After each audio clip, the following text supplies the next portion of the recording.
Bonjour, c'est le retour de Jeudi Politique et pour notre chronique de rentrée, nous parlons de Nathalie Kosciusko-Morizet et de sa difficulté à être candidate à la primaire de la droite et du centre.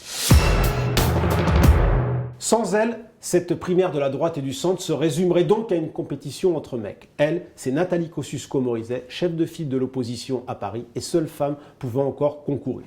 On sera fixé dans les prochaines heures avec la clôture des parrainages. Mais d'ores et déjà, la candidate libéralo-écolo cravache pour obtenir les ultimes sésames et arracher sa qualification à la compétition où d'ores et déjà, 6 mecs sont déjà certains d'y figurer.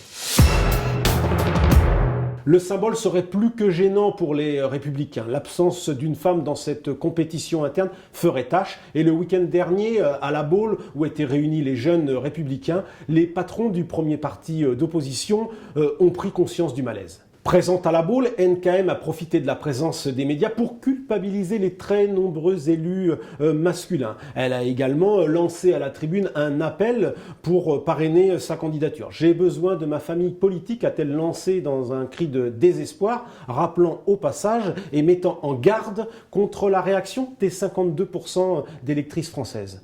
Évidemment, NKM a sa part de responsabilité. Elle n'a pas vraiment la cote dans le parti, elle n'a pas cultivé de réseau. L'ex numéro 2, protégé de Nicolas Sarkozy, a beaucoup agacé avec ses prises de position aux antipodes de ce que pense le noyau dur des militants. Résultat, elle rame pour obtenir la signature de 2500 adhérents, de 250 élus locaux et de 20 parlementaires.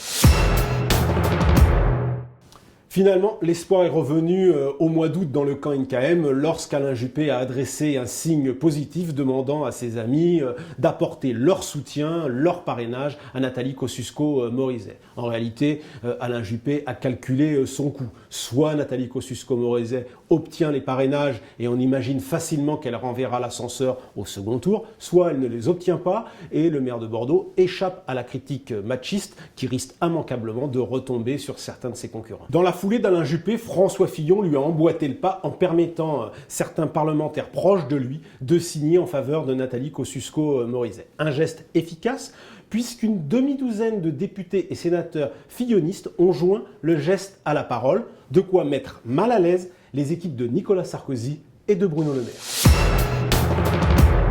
Candidate ou pas, les difficultés de Nathalie Kosciusko-Morizet ont remis sur la table une des tares de la vie politique française et singulièrement de la droite, cette incapacité réelle à promouvoir des femmes. Pratiquement aucune femme dans la garde rapprochée de Nicolas Sarkozy, si peu dans celle d'Alain Juppé ou de Bruno Le Maire.